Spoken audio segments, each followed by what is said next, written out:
The truth about aging, they don't want you to know. You think you have time. You believe aging is something that happens to other people, something distant on your horizon. But what if I told you it's already happening to you right now, silently reshaping who you are? Aging isn't just wrinkles and gray hair. It's not just about needing reading glasses or forgetting where you left your keys. The real danger lies in the invisible changes, the subtle shifts in mindset and behavior that transform you long before physical decline sets in. By the time most people realize what's happening, it's often too late. They've already fallen into patterns that accelerate their aging, isolate them from loved ones, and diminish their quality of life. The most disturbing part? No one warns you about these psychological traps that await in your golden years. In this eye-opening guide, we'll expose the 5 most destructive behaviors that elderly people develop. Hidden habits that can rob you of joy, purpose, and connection in your later years. More importantly, we'll show you how to avoid these pitfalls so you can age with dignity, vitality, and fulfillment. Whether you're concerned about your parents, worried about your own future, or simply want to understand the psychological aspects of aging, this information is essential. The journey of aging begins decades before retirement, and what you do today determines who you'll become tomorrow. Let's uncover these hidden truths about aging that society doesn't discuss, but that everyone needs to know before it's too late. Number 1, senior mental health crisis. Emotional repression doesn't just hurt, it can be deadly. As we age, the dangerous tendency to bottle up feelings becomes one of the silent killers no one talks about. My neighbor Frank was always the pillar of strength in our community. At 78, he maintained his immaculate yard, never missed a neighborhood gathering, and always had a smile for everyone. But behind closed doors, he was crumbling. After losing his wife of 52 years, Frank never talked about his grief. "Men don't cry," he'd say whenever anyone asked how he was doing. For 3 years, he maintained this facade until one day, his daughter found him unconscious in his home. The diagnosis? A massive stroke, triggered by years of unmanaged stress and hypertension. The doctors were clear. His emotional repression had manifested physically with devastating consequences. Many seniors like Frank develop a dangerous resistance to seeking emotional support. This reluctance stems from generational values emphasizing stoicism and self-reliance. For the World War II and post-war generations, vulnerability was considered weakness, a mindset that's literally killing them now. The health consequences are staggering. Research shows that emotional repression in seniors directly correlates with 63% higher risk of heart disease, 45% increase in cognitive decline, 70% higher rates of clinical depression, significantly weakened immune response. The emotional isolation creates a vicious cycle. By refusing to share their struggles, seniors build invisible walls between themselves and potential support systems.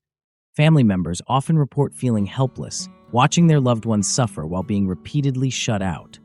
Meanwhile, the senior experiences deepening loneliness, often developing depression without recognizing the symptoms or seeking treatment. Dr. Sarah Jennings, geriatric psychologist, calls this the silent epidemic of our aging population.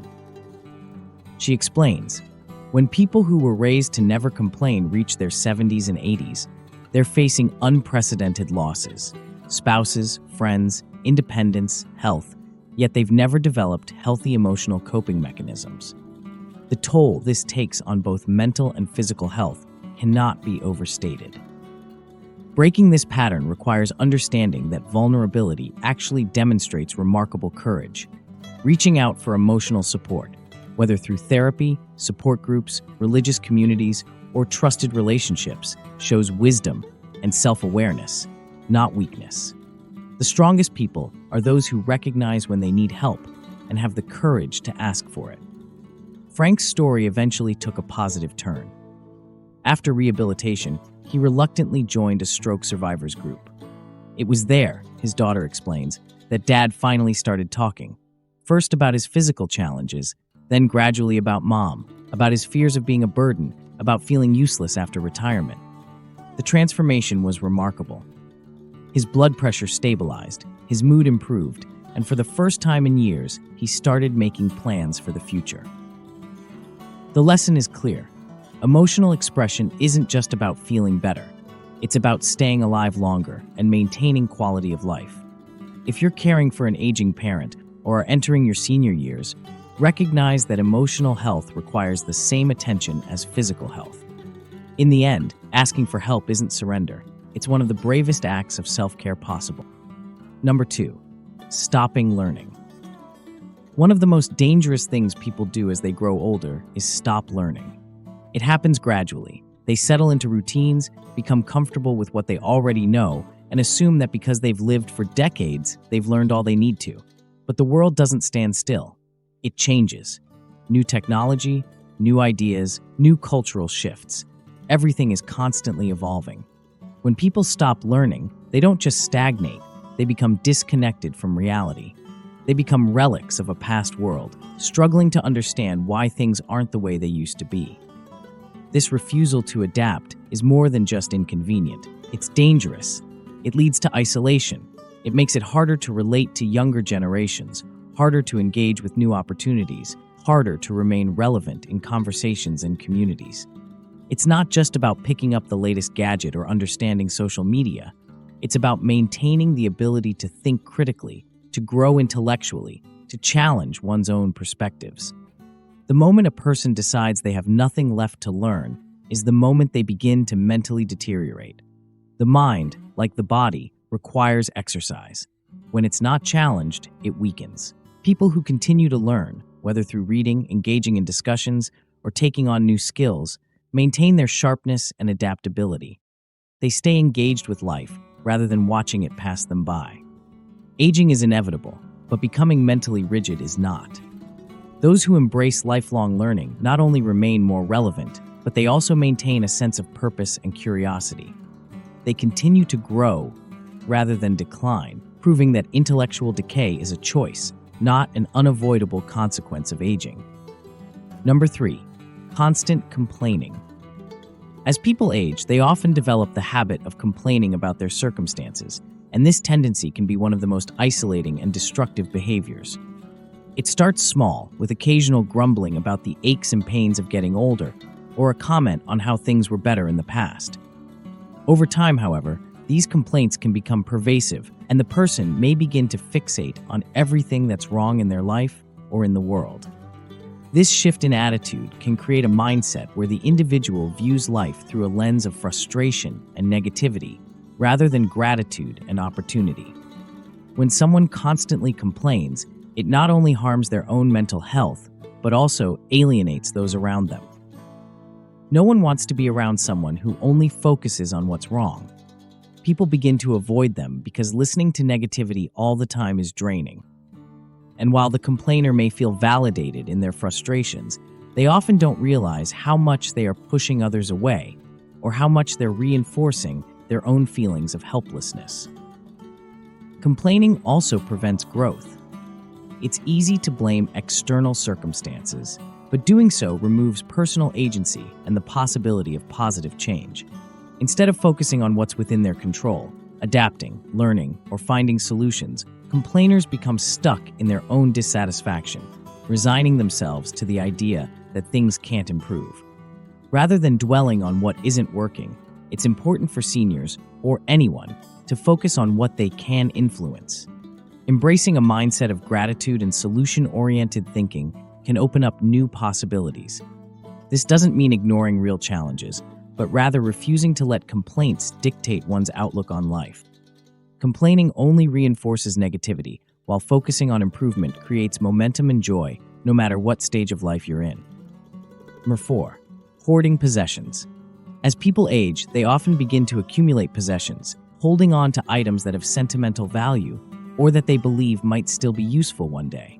This hoarding tendency can quickly spiral out of control. It starts with holding on to old clothes, books, and mementos, but over time, entire rooms or garages may become filled with items that serve no practical purpose. While these objects may have been meaningful at one point, the reluctance to let go of them reflects an inability to accept the passage of time and the need for change. It can be a sign of emotional attachment to the past or a fear of losing one's identity in the face of aging. But this hoarding behavior isn't just about physical clutter. It can also reflect an unwillingness to move forward in life. Holding on to the past too tightly can prevent seniors from embracing the present or adapting to new circumstances. It's easy to get stuck in a mindset that focuses on what was instead of what is. Letting go of unnecessary possessions is often a necessary step in accepting the inevitable changes that come with aging. Without doing so, people may feel overwhelmed by the weight of their material belongings, which can add stress and contribute to feelings of being trapped.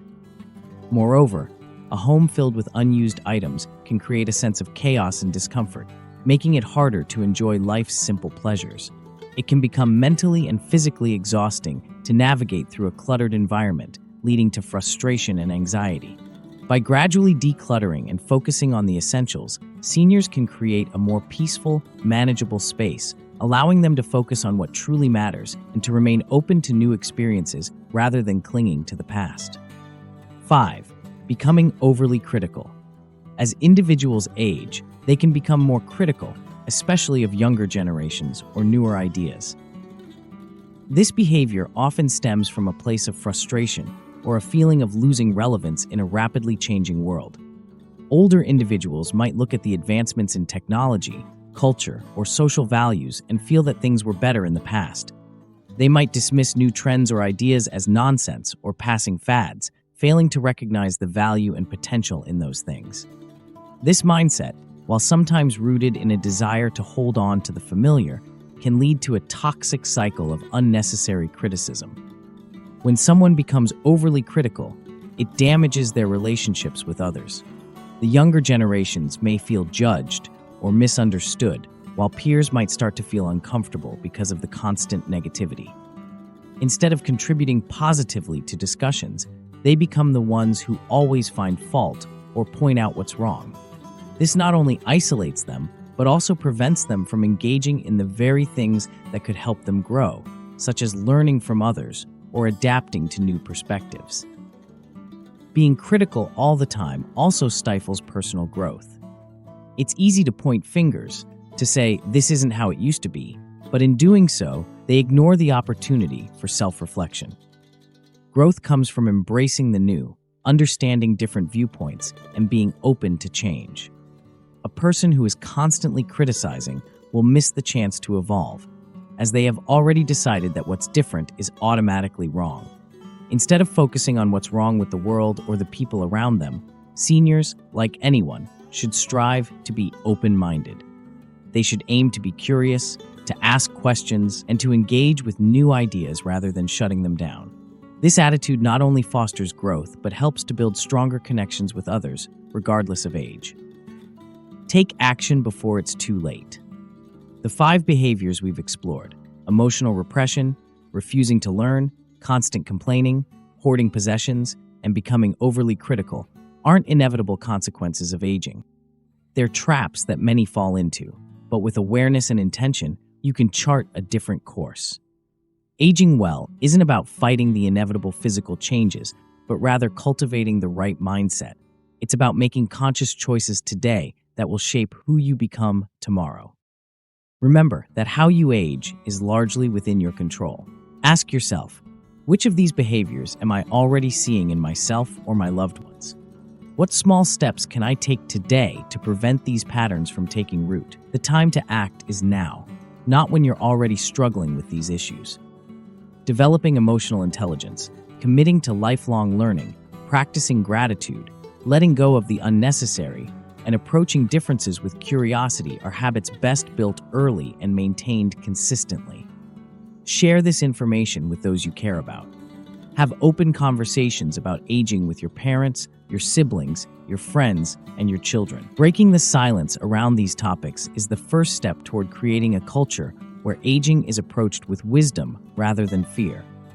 Don't wait for a crisis like Frank's stroke to make changes. Start today. Your future self and the people who love you will thank you for it.